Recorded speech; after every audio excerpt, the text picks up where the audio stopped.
My God, I hate drugs.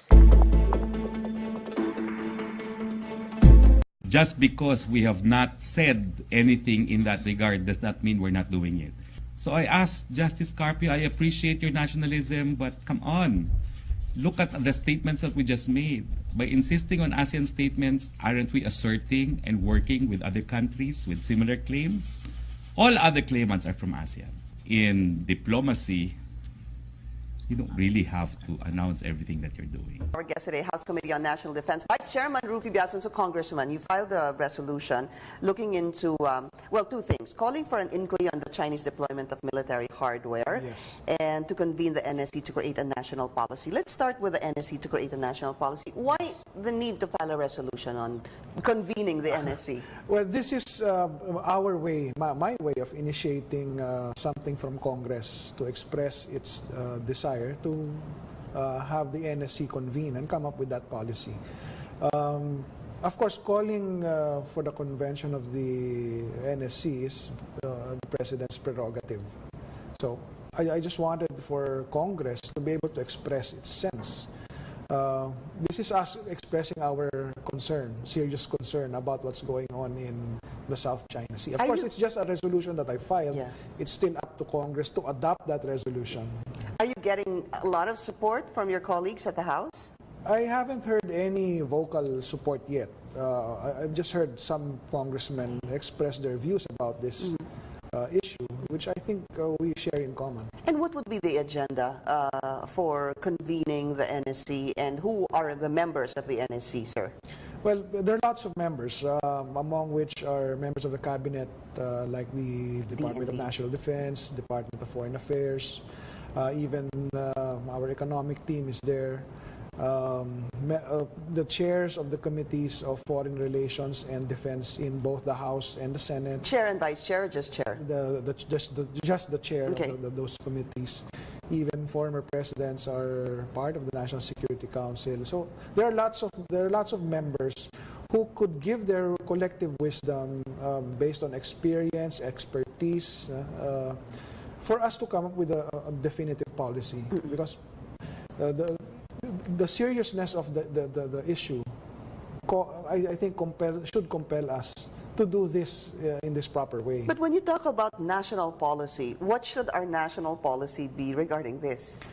Or is this still what you're looking at, a brainstorming of the meeting of minds? I think it should initially be a brainstorming, the meeting of minds, and really looking into the implications of what is going on in the South China Sea. Like what are the implications on food security if we are looking at the oceans as a source of our food, and if we are denied access to our exclusive economic zone, anong epekto nun sa atin? So it should be considered. It's not just a matter of thinking na bobombahin ba tayo ng China. Ako personally, I don't think bobombahin tayo just like that. But their actions have implications on the fisherman out there. Which has been a problem ever since. Yes, and it's being escalated now. Because as I said, they put in a military facility, obligation nila to themselves to defend that. That's why they put in the defensive missile system. And, and because it's there, whenever a Philippine ship will come in, they will challenge it. As they have in so many instances when our fishermen actually go there. A point you raised during our break, sir, which also makes a lot of sense, is that when we're talking about the militarization of the islands, how vast and how, let's just say, modern and high-tech this happened. You also talked about the kind of degradation that has had on the waters. Yes. Yeah. Yeah, being a diver, yourself. Yeah. They develop those reefs into islands, artificial. And you know, what does it take to do that? You destroy the marine ecosystem. And that was supposed to be a marine ecosystem that we have sovereign rights over. And they destroyed it. So let's look at the implications even on the environment. So that's what it means when we say that the National Security Council should be convened, because this is not just about a military threat. it is also an economic threat to us. There are two points that you're looking at, obviously the military threat and the economic threat of that. A while ago, we had played U.S. Ambassador Sung Kim's statement on this, on the militarization by China. And the Chinese Foreign Ministry spokesperson, Lu Kang, made a statement on the Chinese bombers as well. It says this: as to the so-called militarization mentioned by the U.S., it is totally a different thing from certain countries' threat to others by sending military vessels and aircraft to the region from thousands of miles away. So ito yung sagot nila sa pagpapadala naman ng United States, di ba? Well, number one, the United States is just passing through. A freedom of navigation. Freedom of navigation, international waters. The United States has mutual agreements, written agreements with countries in that area. They have formal alliances. In the case of China, they built structures on areas that are within the economic zone, exclusive economic zone of another country. And they did that without, getting prior permission. Right. They just did it on their own. And it's really part of a bigger scheme of things as far as China is concerned, which is having military power asserted over a portion of a huge portion of the ocean. So I don't think it's not a comparison. For you. The president was said to, is thinking rather of visiting Pag-asa Island. Let's just bring this in again. Pag-asa Island is very near. Is that 12 nautical miles away from Pag-asa Island? We even have an airstrip there, which the Chinese have opposed us when we were trying to develop it. We were supposed to go on a trip to Pag-asa Island, some members of Congress, but we were unable to because of the expression of objection by China. Imagine, that's within Philippine territory already. And we are prevented to go there. Yeah, the Filipinos actually live there. There's even a local government. We have a local government there. We have our flag there, di ba? Exactly. And we have members of, I believe, the Coast Guard there or the Army.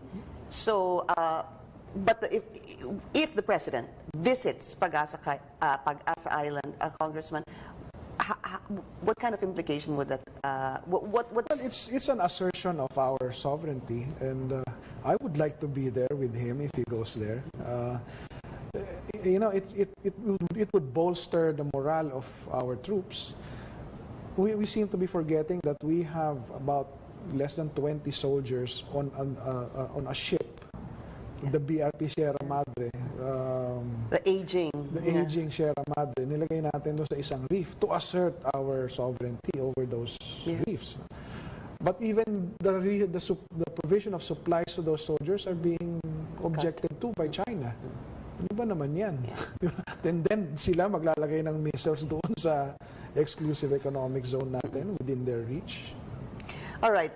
So if the president, though, says that there is friendship with China, that the president is saying that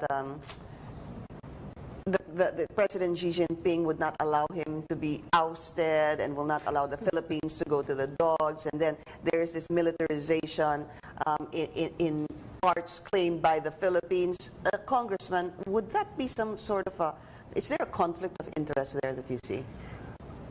Well, I think the friendly relations can still go on even if we make a stand on this particular area. I mean, the United States and China have long been at odds with each other with regard to the South China Sea, but they're very good trading partners. So it's possible. It's possible. Yeah. And if the worst case scenario even happens, that we lose that newfound friendship with China, I don't think we will be holding an empty bag, because other nations will be very much willing to take on that role of assisting us. As a last question, how important is it to convene the NSC as soon as possible? I think it is very important that we do it now. With the expression of the serious concern by Malacanang, I think that's the next logical step. All right. Congressman Rufy Biazon, always a pleasure to have you. Thank you, sir. Thank you. Maraming salamat. You're watching The Source on CNN Philippines. Coming up, see some of the official photos of the Duke and Duchess of Sussex. That's for today's In Focus. The Duke and Duchess of Sussex have released several official photographs taken on their wedding day. Alexei Lubomyrs took the photos on Saturday afternoon, shortly after the couple returned from their 2-mile carriage procession around Windsor. In one picture, the couple is shown surrounded by members of the royal family, Meghan's mother and the page boys and bridesmaids. Another photograph is a little less formal, with the couple and just the children. Kensington Palace tweeted Monday morning that the Duke and Duchess feel so lucky to have been able to share their day with all those gathered in Windsor and those who watched on television across the UK, Commonwealth, and around the world.